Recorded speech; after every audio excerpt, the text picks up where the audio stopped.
Hi creators, it's Doro Kiley again with creationcoach.com. Thanks for joining me. I'm going to start putting my hiking, foraging, nature, gardening videos in another playlist to potentially make these videos a little shorter.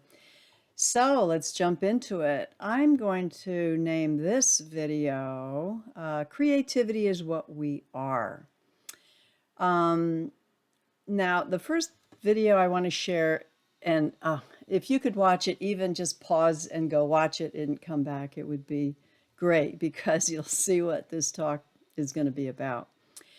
This little video, the first one, is put out by a channel called DoodleChaos, and I did not catch the person's name, but they created this most incredible animated music video by artificial intelligence. Now he did put in, he or she, I don't know who it was, put in keyframes and parameters in order to direct the AI. But then after that was set and he just pushed a button, the whole thing started to generate this incredible piece of artwork based on, he fed into it a song called Chaos by Resonate.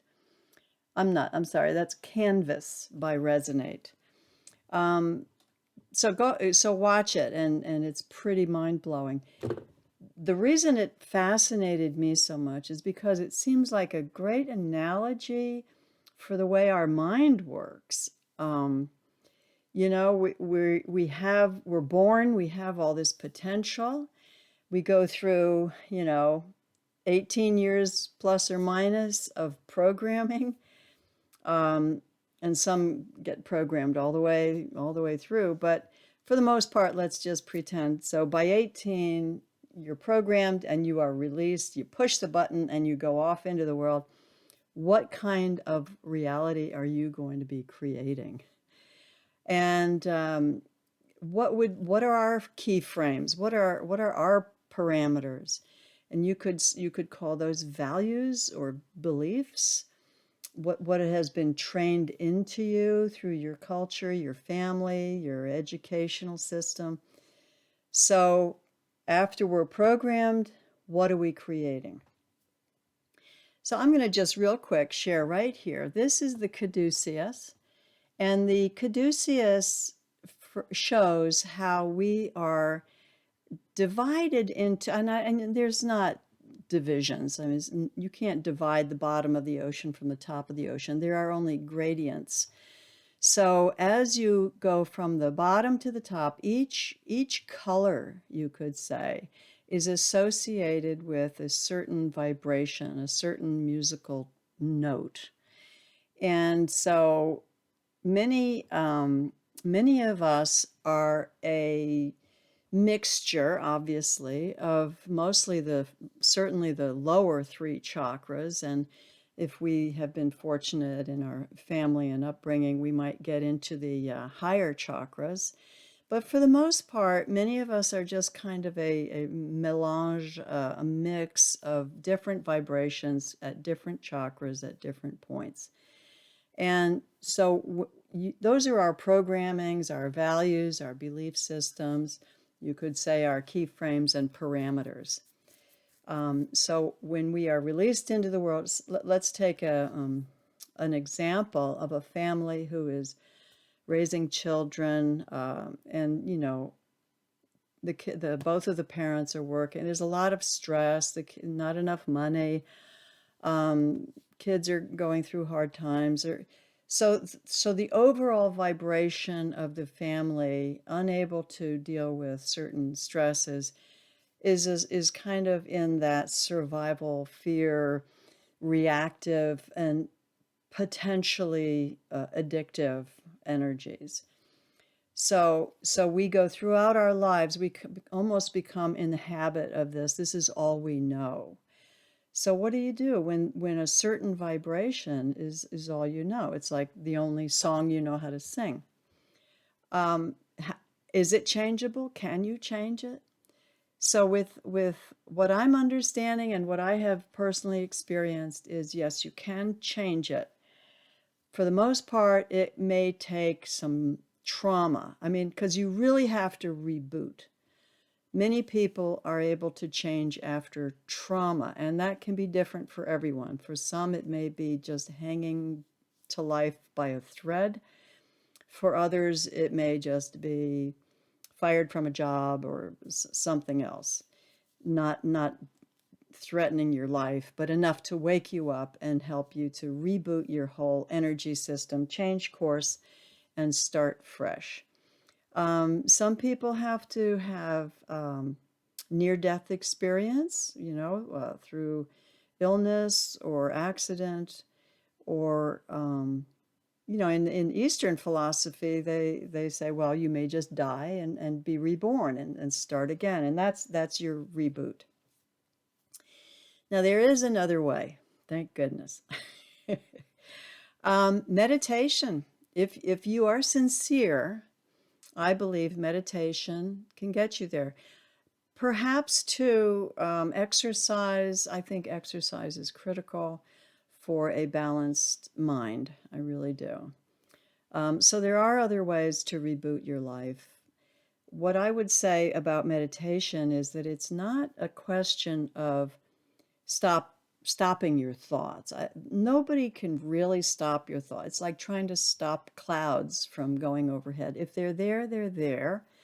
And the idea is to just step away enough so that they are not, pulling you into the dramas and the storylines, and you just become, not even a witness after a while. At first, you're witnessing, just watching, not listening to the stories or making judgments.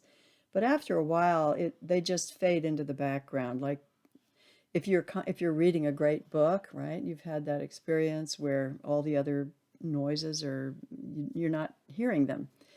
So this is kind of similar, where you meditate, probably focused on your breath or concentrated on whatever your technique is. Some people use a candle, whatever it is. It's a practice of concentration to the point where all the noises are in the background. You're not listening, you're not paying attention, they're not in your periphery of awareness.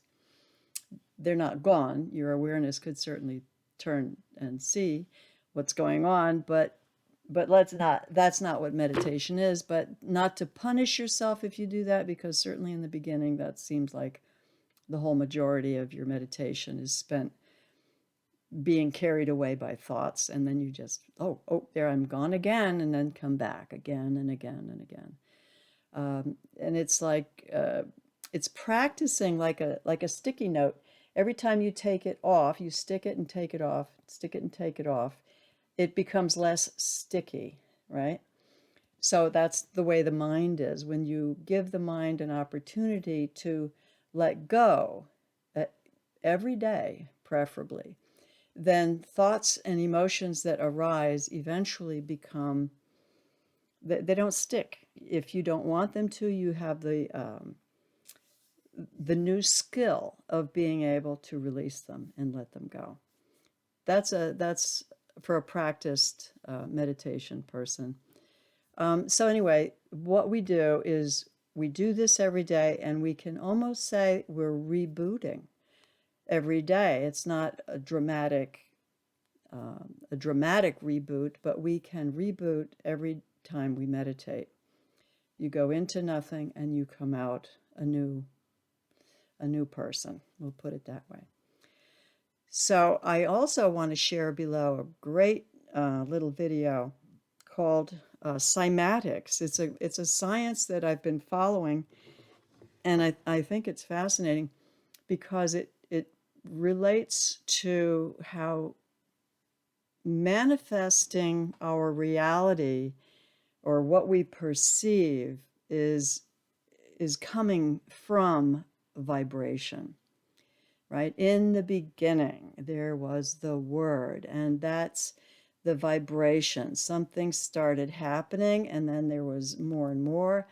And from these vibrations, eventually, going through all the levels, it's almost like going from the clouds to the water to the ice, and you're frozen. So So up here is the vibration, and as you come down, you become more and more solid. So there you have your manifestations coming from the vibrations. So this cymatics science is all about that. How now we don't have the 3D manifest, how would we call it, technologies, I guess, yet outside of ourselves to construct something in 3D using just sound and vibrations. But you can see in this little video, they can create shapes like sacred geometry on these metal plates, and just depending on the tone, the vibration, the note being played, the sand that's sprinkled on it is changing around into kind of different mandalas and shapes. And they also use sound to show you how it manifests, changes in fire and water, electricity. It's so fascinating. So that I wanted to share that because for me, that's very much how we create our reality. It depends on how we are vibrating. If we're vibrating in the lower chakras, in survival mode all the time, we don't have the power sometimes, unless we have trauma, to recreate our life. So with these other exercises, you could say, there are ways of changing your life, but it does require a complete change. You have to be willing to let go of everything in order to create something new. And I think in 12-step, they say new people, places, and things. You've got to really start all over again. And then you can liberate yourself into, you could find more and more potential coming to you if you're vibrating at a higher and higher level. My goal is always to just get to the heart. That's where I'm really exercising my practices, is in the heart, because it's a balancing point. It's not all the way down, it's not all the way up, it's not all the way left, it's not all the way right. So it's in the center. Balance for me is the key to everything, especially right now in this world. Staying balanced every minute. Is this the right thing to do, or is this the right thing to do? And try to catch it soon so that you can make more conscious choices intentionally, with intention rather than reaction. So there you go. That's my little spiel on creativity. And so I hope you all stay creative. Hi, creators. It's Doro Kiley with CreationCoach.com, and I'm on a mission to improve this world through you. If you get anything through these videos, please give us a thumbs up and subscribe, and we'll see you on the next one. Stay creative.